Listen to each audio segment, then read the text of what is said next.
guys, today is July 19. It's a big day for my daughter kasi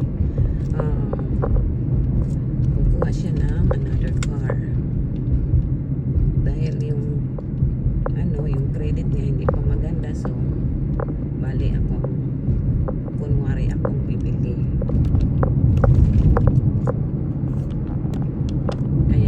Excited na yun. Bininta pala niya yung car niya guys sa ibang tao kasi pag sa dealer namin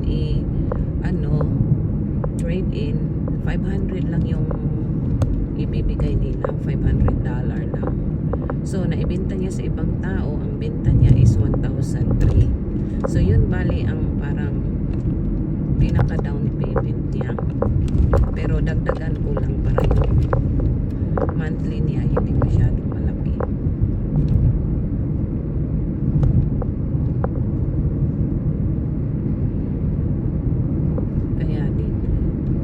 Doon tayo pupunta ngayon. Malapit lang to sa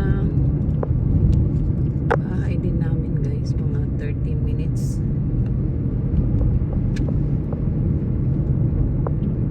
Tapos yung bumili, akala ko bata, iwan ko siguro parents yun kasi mga matanda na, baka sa anak nila yun.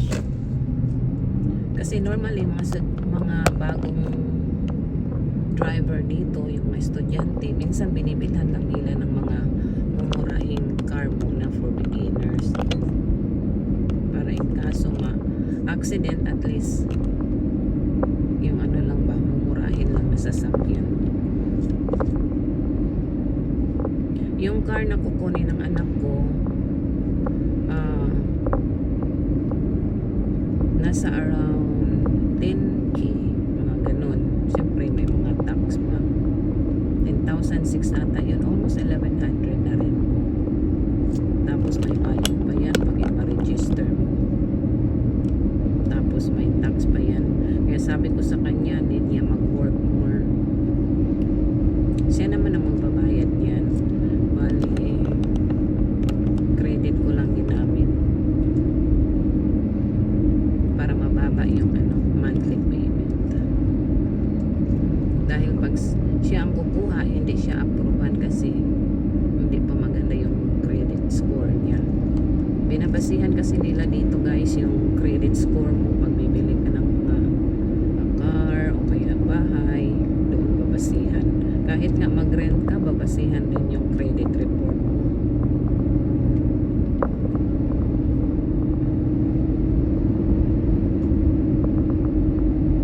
So samahan nyo ako guys, mamaya kuhanan ko ng video yung new car niya. Kasi yung car niya na yun naghihingalo na. Pero ang advantage lang sa anak ko, marunong na siya mag-ayos ng sarili niyang sasakyan. Kapapalit nga lang niya ng brake ng sasakyan niya. Bago yung brake niya pinalatan niya ng bago.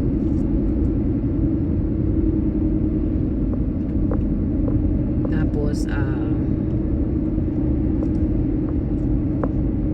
yung tire nga lang nun na talagang good na, hindi na siya safe for snow. Kailan palitan na yun ng bagong tires. Pinaaral ko siya ng mechanic kasi sabi ko maganda rin yun, extra skill. So siya na ang nag-change oil ng sasakyan niya actually. Tapos yun nga yung brake, tapos yung mirror, dahil yung mirror niya kasi napanggaan siya ng napanggaan siya pa ng sasakyan, so yung mirror niya na miss up. Ngayon ginawa niya, nag-order siya ng parts sa may sa junk shop. Smart yung anak ko, minsan nga lang hindi marunong mag-save ng pera, pero smart talaga yun siya. Kasi nung hindi pa nga siya nag-aral ng mechanic, nag-YouTube lang yan siya, inayos niya yung trunk niya. Buti buti na lang hindi yan siya ma-arty ba? Dahil siya ram nag-fix ng nag-fix ng car niya. Eh, madumi pa naman yung car, di ba? Tapos nga, pag may magpa-change oil sa kanya, 20 lang yung charge niya. So, di ba? Mayroon na siyang extra income. Kaya, sabi ko, ipagpatuloy niya ang pag-aaral niya ng mechanic. Hininto muna niya, hindi muna siya pumasok sa second semester dahil mag-aral muna daw siya ng CNA. Kasi yung CNA kasi guys, anytime pwede kang makapasok niya sa mga hospital, nursing home, kumbaga ano ba, backup income. Pero gusto ko siya na mag-aral talaga ng mechanic kasi mahilig yan siya sa mga cars. Maganda kasi mag-ano ka na yung gusto mo. Masyadong makitid yung daan dito guys. So, dito yan sa may dito tayo ngayon sa Independence. Papunta tayo ng Lee Summit kasi nandoon yung dealer ng car.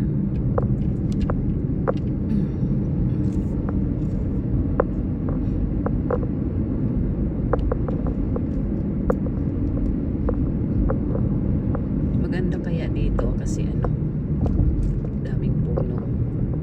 Yun nga lang paggabi dito nakakatakot kasi madilim dyan. Gusto kong tumira mga ganito ba, yung parang nasa liblib ka, quiet, pwede ka niyang mag-alaga ng manok, baboy.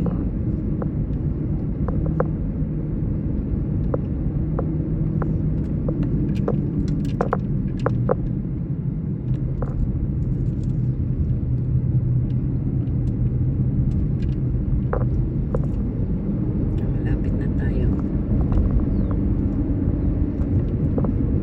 Meron palang ano dito guys, oh, Lakewood Church. Yung church nila, hindi nyo lang makita.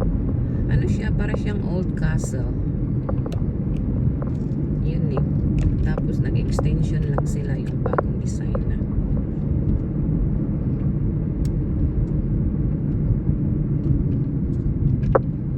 Mag-try kaya ako dyan mag-apply yung ano bang sa lab.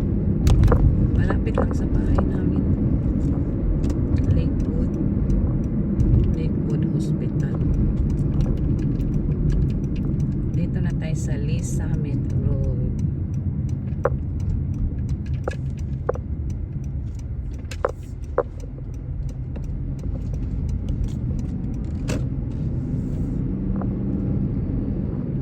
Lakewood, tingnan natin ano ba yan.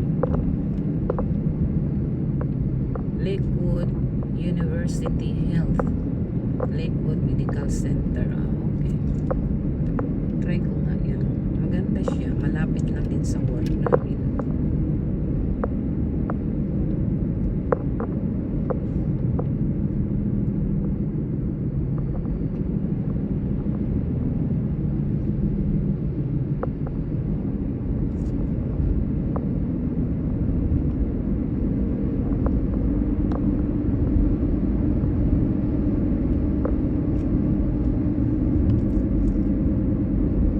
Ganda dito guys.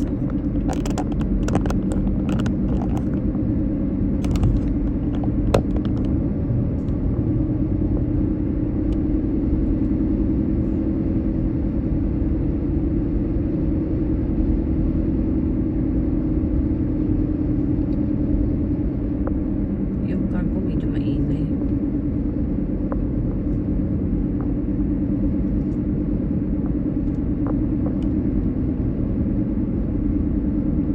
Ganda dito.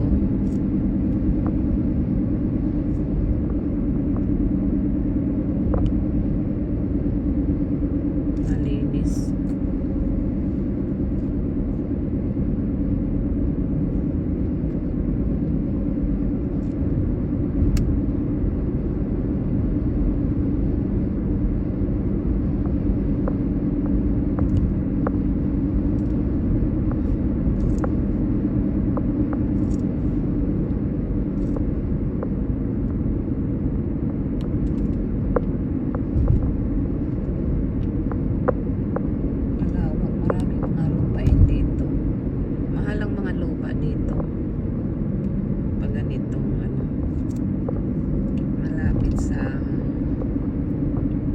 Kasi nag-i-improve na itong Lee Summit. Malapit siya sa mga stores. Doon sa unahan may mga store dyan.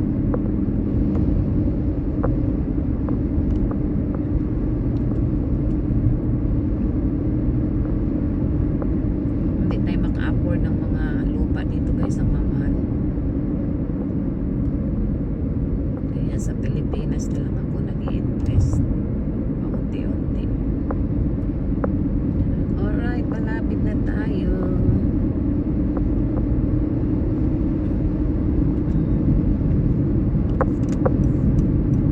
May mga construction dito. Ang daming mga construction ngayon dito. Nag-i-improve kasi talaga itong Lee Summit.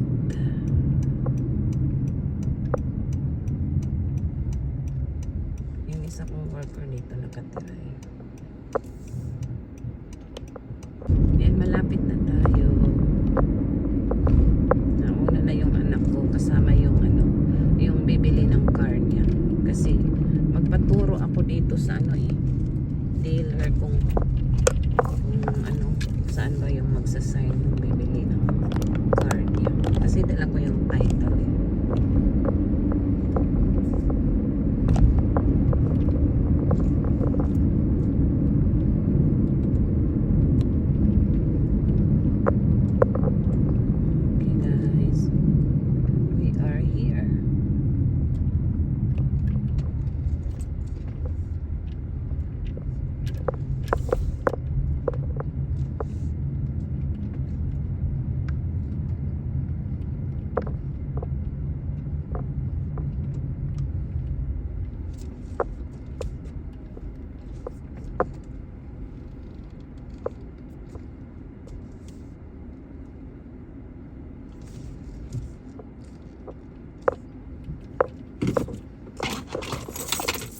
Yan, nabenta na niya guys yung car ni AC.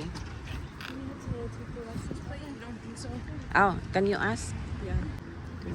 So they gonna remove the plate number? Ganun pala guys, pag ibenta mo yung car, i-remove mo yung plate number. Can I see the car na? Did you got everything? Yeah, ito yung car niya guys. Did you check everything? Yan, nilinisan niya. I'm glad you clean it. Still not really. Oh, there's for the hair tie. Can I see your back? Yeah, extra tire. And you got the paper here. Okay. Extra spurt. I think there's nothing there at the bottom. Yeah, there's jack. The jack Okay. to change the tire. Yeah. Tire. And then like Yeah. Yan, benta na niya yung car niya. You can open. I don't know how you open. right here. Right there. Oh, that's cool. You don't have to open the whole thing. I didn't even know. All you have to do is clean. Clean. You have to clean it. It's dirty. Ayan sila guys. Ganun pala guys. Tanggalin pala yung plate number pag ibenta mo yung car ninyo. And then they're okay to drive without. As long as he shows him the title that he's got in there. I think Okay. They're okay. Okay. Thank you. Thank you for doing that. You're welcome. Yan yung seller ng car ni AC. Ha? Oh, I don't know. You can put extra there. You can put a boat.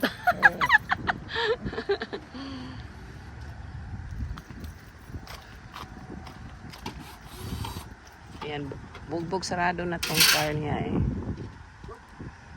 Yan, tinulungan kami ng agent na magbenta ng car niya. Taga Ecuador daw sila. You from Ecuador? Ecuador? Yeah. Okay.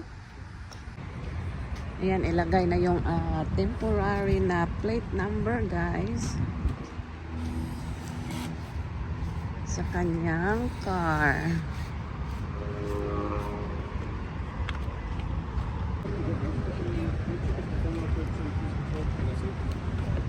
And then Wow, looks good.